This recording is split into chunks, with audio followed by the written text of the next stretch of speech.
ஆ, அங்க மழைங்களா? இல்ல. ஐயா மழையே அதிகமா இல்லைங்க. வாசத்தண்ணி போற மாதிரி தானங்க. பெரிய மழை எப்ப இல்லைங்க. சரி எப்ப ஐயா வணக்கம் ஐயா. எல்லாம் நோம்பில இருப்பீங்க, ஏன் தொந்தரவு பண்ணு விட்டுட்டு நான் எல்லாம் நோம்பி நொடி. ஆமாயா ஆமாயா, சரி இப்போ நீங்க வேலையை கொஞ்சம் வெளியே தான் இருக்கிறேங்க. சரி நீங்க பாருங்க, வெளியே நீங்க தான் நீங்க இருக்கேன். சரி நீங்க சத்தமா இருக்கும், நீங்க விலகிறதா இருந்தா விலைக்கு இங்க இருந்து தயாளன் வந்துட்டாரா? ம். இந்த- நீங்க விருப்பப்பட்டா இருங்க, விலைக்கு வேலையா இருந்தா பாருங்க, அதை பாருங்க. நீங்க இப்ப பாடம் நடத்துற நீங்க பாருங்க, அதுல வந்துடுது இல்ல. நீங்க பாடம் எடுங்க, எனக்கு கிளாஸ் எடுங்க, நான் கேட்டுக்கிறேன் அவ்வளவுதான். சரி, சத்தமா இருக்குது பாருங்க. இது இது வாட்ஸ்அப்ல இப்படித்தான் இருக்கும். ம். தயாளன் இன்னைக்கு என்ன பண்ணீங்க?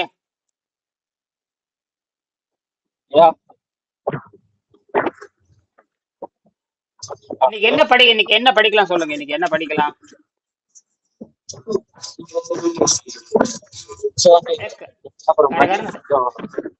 வேலையா இருங்க தயாளன், வேலையா இருக்கீங்களா? நான் பேசி நிறைவு செய்யறேன். ஒரு சம்பிரதாயத்துக்கு பேசி நிறுத்திட வேண்டியதா. சரி, 44வது பாடத்துல 44 படம் மனித குலத்தின் எதிர்காலம். மனித குலத்தின் எதிர்காலம் எப்படி இருக்கும்னு விஞ்ஞானி வெங்கடேசன் விண்வெளி விஞ்ஞானி வெங்கடேசன் சொல்றாரு. மனித குலத்தின் எதிர்காலம். அவர் படிச்ச அந்த சயின்டிஸ்ட் விஞ்ஞானி வெங்கடேசன், சிவில் இன்ஜினியர். அவர் படிச்சதை பத்தி இங்க சொல்றாரு. தினத்தந்தி இந்தியன் எக்ஸ்பிரஸ்ல வந்த செய்தியை வந்து ஒரு பேப்பர் கட்டிங்ல எடுத்து சொல்றாரு. என்ன சொல்றாருன்னா, தினத்தந்தி இளைஞர் மலர் 2014, தினத்தந்தி இளைஞர் மலர் 19/4/2024 புத்தகத்தில் 15ஆம் பக்கத்தில் உள்ள பிரபஞ்சம் அழிய போகிறது, பிரபஞ்சம் அழிய போகிறது என்று கட்டுரையின் கீழ்கண்டவாறு குறிப்பிடப்பட்டுள்ளது. அதாவது பிக் கிரன்ச் வருது அப்படின்னு அதுல அந்த 2014 19/4 இதுல வந்து தினமணி, அதாவது தினத்தந்தி இளைஞர் மலர்ல பிரபஞ்சம் அழிய போகிறது என்று தலைப்பு. பல கிரகங்களும் ஒன்றோடு ஒன்று மோதி நொறுங்கி உரு தெரியாமல் ஆகிவிடும். இத அந்த அறிவியலுக்கு இன்னைக்கு விஞ்ஞானிகள் தான் சொல்றாங்க. எப்ப வேணாலும் நடக்கலாம், என்ன வேணாலும் நடக்கலாம், யாருக்கும் தெரியாது. நடக்காது இருக்க வேண்டும் என்று நம்ம ஆசைப்படுகிறோம். ஆனா மொத்தத்தில் எல்லா சக்திகளும் எல்லா தன்மைகளும் மாறி ஒரு முழு தீப்பொந்து போல ஒரே கிரகமாக மாறிவிடும். இப்போ இந்த நேரத்துல நீங்க என்ன பண்ண போறீங்க? இதுல இருந்து நம்ம தப்பிச்சு போகணும்.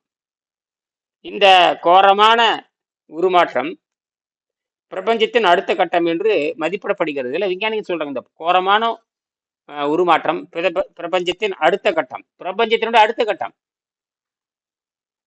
எப்ப வேணா என்னாலும் நடக்கலாம். ஏன்னா எந்த டைம் இதுக்கெல்லாம் கிடையாது. இதுக்கெல்லாம் 24 மணி நேரம் கணக்கு போட்டு தேதியெல்லாம் போட்டு எந்த கொள்கையும் இங்கே ஏற்றுக்கொள்ள முடியாது. எந்த கொள்கையும், நியூட்டன் கொள்கை, ஐன்ஸ்டீன் கொள்கை, அப்புறம் வந்து நிறைய கொள்கையெல்லாம் இருக்கு. அதெல்லாம் ஓரமா வச்சுக்க வேண்டியதுதான். இதெல்லாம் வந்து என்ன நடக்கும், எப்ப நடக்கும், யார் தெரியாது. அது மைஸ்ட்ரி, அதாவது அன்சால்வ்டு மைஸ்ட்ரிஸ்ன்னு சொல்லுவாங்க. Unsolved mystery of universe, unsolved mysteries of universe. யூனிவர்சத்தினுடைய அவிழ்க்க முடியாத, பூமியினுடைய அவிழ்க்க முடியாத எத்தனையோ உண்மைகள் மறைந்திருக்கிறன. அது என்னன்னு புரிஞ்சு கொள்ள முடியாது. நிலநடுக்கம் எப்ப வருதுன்னு தெரியாது. திடீர்னு ஒரே வினாடியில மழை, பயங்கர மழை பெஞ்சு ஊரே உலகத்தையும் நாசம் பண்ணுது. ஒரே வினாடியில அத்தனையும் கொட்டிடுது. கேட்டா வந்து கேட்டீங்கன்னா மேக வெடிப்புங்கிறான். பிக் ஸ்டோம், மேக வெடிப்புங்கிறான். மேக வெடிப்பு பெஞ்சதுன்னா 1 கிலோமீட்டர்ல வந்து பாத்தீங்கன்னா ஒரே நேரத்துல 50 சென்டிமீட்டர் மழைய ஒரே நிமிடத்துல பேச்சு கொட்டிட்டு போயிருது. நினைச்சு பார்க்க முடியாது மேக வெடிப்பு. அதுல என்ன எங்க இருந்து வருது, எப்படி வந்து கொட்டுது என்ன செய்ய முடியாது. வந்துச்சுன்னா அந்த ஊரவே துவம்சம் பண்ணிட்டு போயிருது. அவ்வளவுதான், முடிஞ்சு போச்சு. இந்த விண்வெளி அதிரடி நடப்பதற்கு இன்னும் பல லட்சம் வருடங்கள் ஆகலாம். இந்த நிலை நடப்பதற்கு பல லட்சம் வருடங்கள் ஆகலாம். டைம் இருக்கு நமக்கு. ஆனா இப்படித்தான் நடக்கும். இந்த மாதிரி அழிந்து குருத்திரையாமல் போகும்னு சொல்றாங்க. ஆனா இப்ப இது வந்து விஞ்ஞானிகள் கணிக்கிறாங்க இல்லையா? அப்ப நான் என்ன பண்ணணும்னா, நாம் இங்கிருந்து எக்ஸ்பேண்டிங் யூனிவர்ஸ், இங்கிருந்து தப்பிச்சு போகணும். போய் புளோட்டிங் காலனி, மிதவை வீடு கட்டி வாழ்ந்து அண்டங்கள் அழிவதை கண்ணால் பார்த்து கொண்டிருக்கலாம். அண்டங்கள் அழிவதை பாத்துக்கிட்டு இருக்கலாம். ஆமா, இப்ப இங்க இருந்து மேல வான வேடிக்கை விடுறான், கீழ இருந்து பாக்குற மேல போய் டமாறு வெடிச்சு அழகா பூ பூவா செதறது இல்லையா? நாம கீழே ஆமா பாதுகாப்பா நின்று இருந்தா மேல வானவேடிக்கை நடக்கு. அதே மாதிரி ஃப்ளோட்டிங் காலனி மிதவை வீடுகள் கட்டி அதுக்கெல்லாம் கண்டுபிடிச்சாச்சு. வந்துரும் வந்துரும். சரிங்க ரைட். இந்த விண்வெளி அதிரடி நடப்பதற்கு இன்னும் பல லட்சம் ஆண்டுகள் ஆகலாம். இந்த மாதிரி நிலையில் மனிதன் மட்டும் அழியாமல் நிலைக்க முடியும். க்ளோஸ்டு சர்க்கியூட் வாட்டர் இன்ஜின், அதாவது இந்த க்ளோஸ்டு சர்க்கியூட் வாட்டர் இன்ஜின் அது மின்சாரத்தை உற்பத்தி பண்ணக்கூடிய குவாண்டம் இன்ஜின் இதெல்லாம் கண்டுபிடிச்சாச்சு. பேசிக் கண்டுபிடிச்சாச்சு. இப்போ நியூட்ரான் ஸ்டார் எஃபெக்டை கூட பேசிக்கலி கண்டுபிடிச்சாச்சு. அது எப்படி 1 ml வாட்டர்ல இருந்து 1 ml தண்ணியில இருந்து ஒரு மூலக்கூறு தான் 1 ml தண்ணிட்டு ஒரு மூலக்கூறு equal to the 1 milli watts. அதுதான் நம்மளுடைய கண்டுபிடிப்பு. அது 5 மில்லி வாட் வரும், 6 மில்லி வாட் வரும். ஆனால் பேசிக் வந்து இந்த பிரபஞ்சம் எப்படி இயங்குது, இந்த நியூட்ரினோ துகள் எப்படி அட்ராக்ட் பண்ணுது, காமாரே எப்படி வருது, எங்கெங்க ஹெச் மாலிகுல் இருக்குதா, எங்கெங்க உயிர் சத்து மாலிகுல் இருக்குது அதோட வினைபுரிகிறது. இதுல இருந்து தெரிஞ்சு போச்சு தாவரம் தான் மனிதராக மாறி இருக்கிறது. நமக்கு அறிவுங்கிற வித்தை கொடுத்தது பூமி நிலையற்றது என்று விஞ்ஞானம் அறிவியல் சொல்லுகிறது. ஏன்னா அதற்கான சரிங்க எச்சரிக்கை எங்க என்ன நடக்குன்னு நமக்கு தெரியாது. மேக வெடிப்புங்கிற கேள்விப்பட்டிருப்பீங்க. மேக வெடிப்புன்னா ஒரே சரிங்க ஒரே ஒரே மணி நேரத்துல 100 சென்டிமீட்டர் மழை பெஞ்சா எப்படி இருக்கும்? அது தாங்காதுங்க, அழிவு தானுங்க. அது அது இமயமலையில ஏற்பட்டு பல கிராமமே அழிஞ்சு போயிரு. அது வந்து பருவமழை கிடையாது, என்ன நடக்குதுன்னே தெரியாது. சரிங்க அப்ப நம்ம கண் முன்னாட மிகப்பெரிய பேரழிவு நடக்குது. அப்ப நம்ம வந்து கார்பன் டை ஆக்சைடு, நிலக்கரி, பெட்ரோல், டீசல், நிலக்கரி இதெல்லாம் வந்து பூமியில் இருக்கிற தீந்து போன செத்து போன அந்த தாது பொருளை எடுத்துக்கிட்டு தேவையில்லாம பெட்ரோல் டீசல் செலவு பண்ணி வண்டி வாகனத்தை தேவையில்லாம போதைப் பொருளாக மாற்றம் போடுவதற்கும் பயன்படுத்துறோம். இதனால பூமி பயங்கரமா காஞ்சிட்டு வருது. இதெல்லாம் காணா போயிட்டு இருக்குது. இப்ப அடுத்த சரி மாற்று தீர்வு தான் இந்த எலக்ட்ரான், நியூட்ரான், எரிபொருள் புரோட்டான். எதை நம்ம கண்டுபிடிச்சாச்சு. இப்ப பேசிக் கண்டுபிடிச்சாச்சு. அதாவது சரிங்க பேசிக் ஃபண்டமெண்டல் எலிமெண்ட்டை கண்டுபிடிச்சாச்சு. இப்படித்தான் அந்த நியூட்ரான் இயங்குகிறது என்று ஓரளவு கணித்திருக்கிறோம். இன்னும் என்னாலே அதை நம்ப முடியல. என்னடா ஒரு சொட்டு தண்ணியில இருந்து எப்படி இவ்வளவு மின்சாரம் வருதுன்னு. நான் கூட என்ன பண்ணேன்னா சரி சின்னது இத்தினொன்னு பல்லு குச்சிற மாதிரி இருக்கு இல்லையா, அதுக்கு ஒரு இன்னும் போட்டிருந்தேன். பாத்தீங்களா, ஒரு சின்னதா ஒண்ணு போட்டிருந்தேன்னு. சொல்லுங்க. ஆமாங்க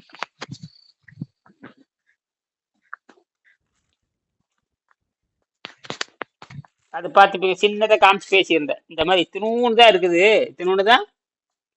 சரிங்க ம் இத்தினூன்னு தான் இருக்குது. அதுல பாத்தீங்கன்னா இப்போ நேற்றுக்காட அந்த தண்ணி வந்து ஒரு டிராப் வச்சேன். இத்தினூன்னு அது பாத்தீங்கன்னா ஒரு சரி கிராம்ல 10ல் 1 பாகம் தான் ஈரத்தன்மை இருக்குது. 10ல் 1 பாகம், ஒரு கிராம்ல 10ல் 1 பாகம் தான் ஈரத்தன்மை இருக்குது.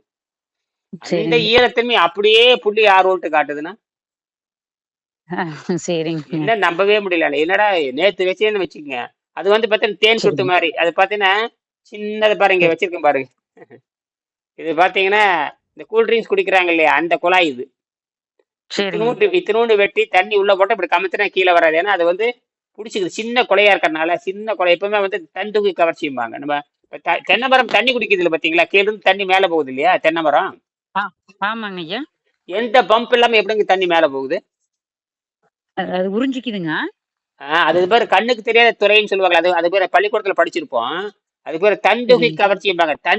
தன்துகின்னு கண்ணுக்கு தெரியாத துளை, நுண் துளைம்பாங்க. அதுக்கு பேர் என்ன தெரியுமா? சரிங்க அந்த கவர்ச்சி விசையில அந்த தண்ணி வந்து உறிஞ்சப்பட்டு மேல போயிடும். தண்ணி உறிஞ்சப்பட்டு.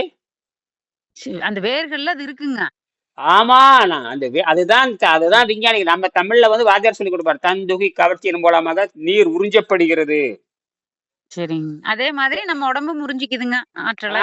எல்லா ஆற்றலையும் உறிஞ்சிக்குது. அதுதாங்க அவசியம். இதெல்லாம் இயற்கை எவ்வளவு டிசைன் பண்ணிக்குது பாருங்க. நம்ம இது தெரியாம என்ன பண்ணிட்டோம்னா சளி உணவுல பூந்துட்டோம். கார்பன் டை ஆக்சைடுல உணவு பூந்து நம்ம வந்து திருப்தியா சாப்பிட்றோம்னு சொல்லிட்டு உடம்பை கெடுத்துக்கிட்டோம். என்னது? சரிங்க கெடுத்தாச்சுங்க. அது காரணம் திருப்தியா சாப்பிட்றது. என்னது? மன திருப்திங்க.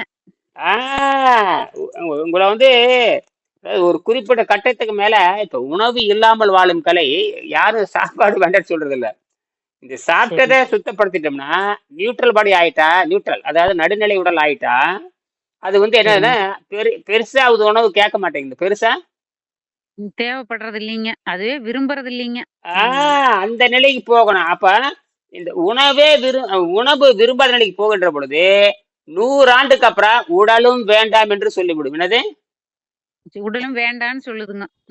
சுதந்திரம் தேவைப்படுதுங்க. அதை விட்டுட்டு சுதந்திரமா போகணும்னு அது நினைக்கிறேன். திருவள்ளுவரே எழுதுறாரு. திருவள்ளுவர் இடத்துல எழுதுறாரு, மற்றும் சரிங்க தொடர்பாடு எவன்கொள் மற்றும் தொடர்பாடு எவன்கொள் பிறப்பருக்கள் உற்றார்க்கு உடம்பும் மிக எழுதியிருக்காருங்க, வள்ளுவரே எழுதியிருக்காருங்க. என்னது சரிங்க இது யார நானே அது ஆச்சரியப்பட்டேன். என்னடா இருந்தாலும் என்ன ஒண்ணு கூட விட்டு வைக்கல. என்னது ஆமாங்க. அனைத்து துறைகள பத்தியும் பேசியிருக்காங்க. ம்ஹ்ம்.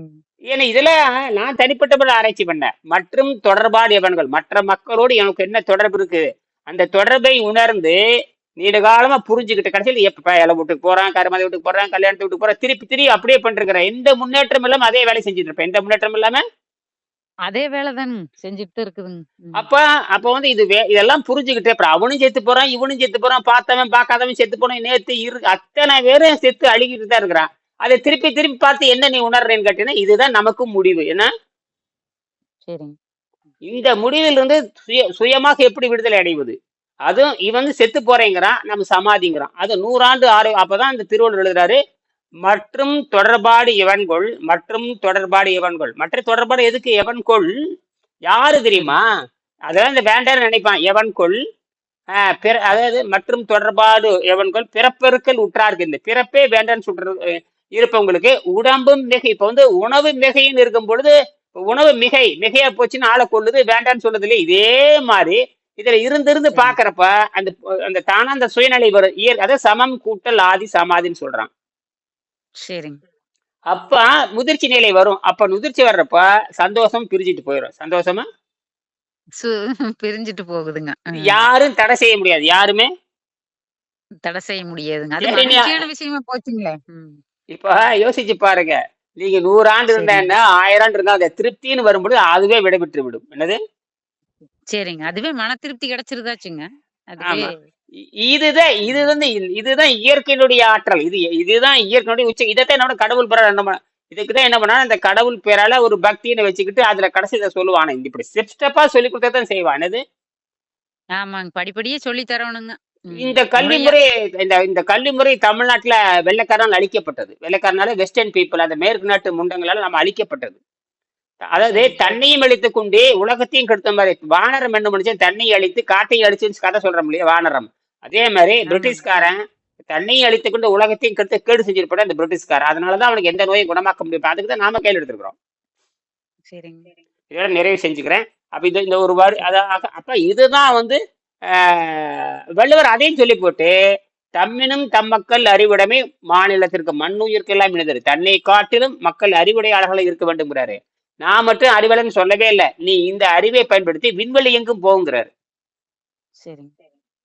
ஒரு இடத்துல சொல்றாரு இலர் பலர். இது ஒரு இடத்துல சொல்றாரு அதாவது என்ன சொல்றான்னு கேட்டீங்கன்னா அதாவது இளமென்று அசையே இருப்பவரை காணேன். இளம் என்றுன்னா இல்லைன்னு அசையாம சோம்பேறி இருக்காம பாருங்க. ஒண்ணுமே அந்த இந்த நீராவியில கொலா போட்டு வச்சுக்கிறான் பாருங்க அந்த சொகுசுவாதிகள். யாரு நீராவியில கொலா போட்டு வேணும் அவன் என்ன நினைக்கணும் இல்லையே நினைச்சிட்டே இருப்பானாமா. அப்ப நான் என்ன சொல்றேன்னா இளமென்று அசையை இருப்போரைக்கான நிலம் என்னும் நல்லால் நகும். நிலம் தெரியுமா? எங்கெங்க நிலம் இருக்குதோ நிலாவோட நிலம் இருக்குது, செவ்வாயில நிலம் இருக்குது, இங்கெல்லாம் நிலம் இருக்குது இல்லையா? அந்த நிலம் வந்து சிரிக்கும்ங்கிறான். நீ இல்லைன்னு இருக்காது அங்க நிறைய நிலம் இருக்குது அப்படிங்கறத நம்ம புரிஞ்சுக்கலாம். இது வந்து எப்படின்னா இதையும் வள்ளுவர் குறிப்பிட்டு இருப்பாரோ என்று நாம் மக்கள் அதாவது மாணவரிடம் விட்டு விடுகிறோம். இதெல்லாம் சொல்லி இருக்காரு. இளமென்று அசையை இருப்போரைக்கான நிலம். இப்ப நிலம் எங்க இருக்கு? பூமியில நிலம் இருக்குது, நிலால நிலம் இருக்குது, செவ்வாயில நிலம் இருக்குதே இல்லையா? அந்த ஒரு காலத்துல வந்து தண்ணீர் இருந்திருக்கிறது. நிலாவில் ஒரு காலத்துல தண்ணீர் இருந்திருக்குது. துருவத்துல தண்ணி இருக்குது. இன்னைக்கு நிலாவில துருவத்துல வட துருவம் துருவத்துல தண்ணி இருக்குது.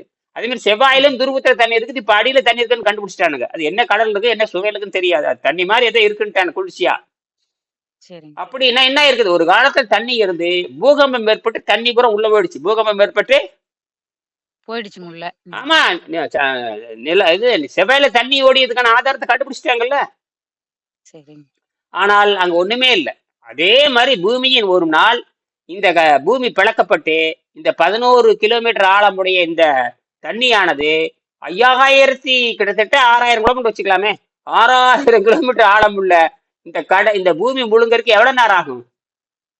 அது ஒரு செகண்ட்ல நடந்துருங்க. அப்படியே சமுத்திரத்தோட மொத்த ஆழமே 11 கிலோமீட்டர் தான். அது வெயிட்லெஸ்ஸா இருக்கறனால மேல தெரியுது. அது தண்ணி அந்த பூமியை பூரா சுத்தி இருக்கறனால நாம என்னமோ பூமி பூரா தண்ணியா இருக்குன்னு நினைச்சிட்டு இருக்கிறோம். அது மொத்தமா 11 கிலோமீட்டர் ஆழம் தான். மொத்தமாவே 11 கிலோமீட்டர் தானுங்க. ஆனா சரிங்க. பூமியினுடைய ஆரம் இருக்குல்ல, மொத்த விட்டம் 12,000 வச்சுக்கலாம். ஆரம் வந்து 6000 கிலோமீட்டர் வச்சுக்கலாம். 6000 கிலோமீட்டருடைய ஆழம் எங்கே? நீ வெறும் 10 கிலோமீட்டர் ஆழம் எங்கே?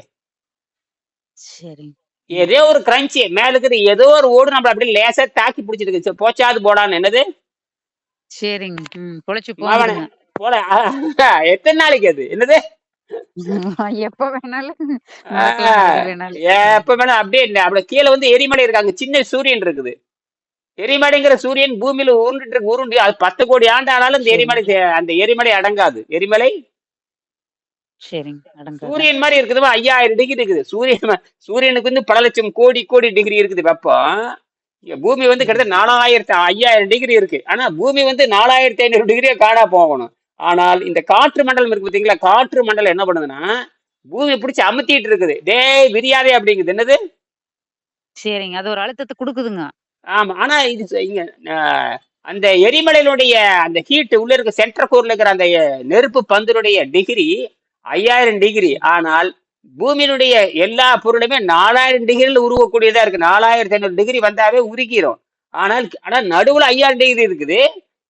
இது வந்து என்ன பண்ணுதுன்னா பூமியினுடைய சுற்றுமண்டல காத்தலத்தின் காரணமாக பூமி பிடிச்சி அழுத்தி வச்சிருக்குது. ஏதாவது கொஞ்சம் கொலாப்ஸ் ஆச்சுன்னா இந்த 5000 டிகிரி அடிச்சுன்னு வச்சுங்க, எல்லாம் பசும் தான். அப்புறம் கடல் நேர கடல்ல உள்ள வந்துருவாரு. கடல் சரிங்க. உள்ள வந்துருங்க. உள்ள வந்துச்சுன்னா அப்படி நம்புச்சுன்னா முடிஞ்சு போச்சு. செவ்வாய் மாதிரி தண்ணி உள்ள போயிடும், மேல ஒண்ணு இருக்காது.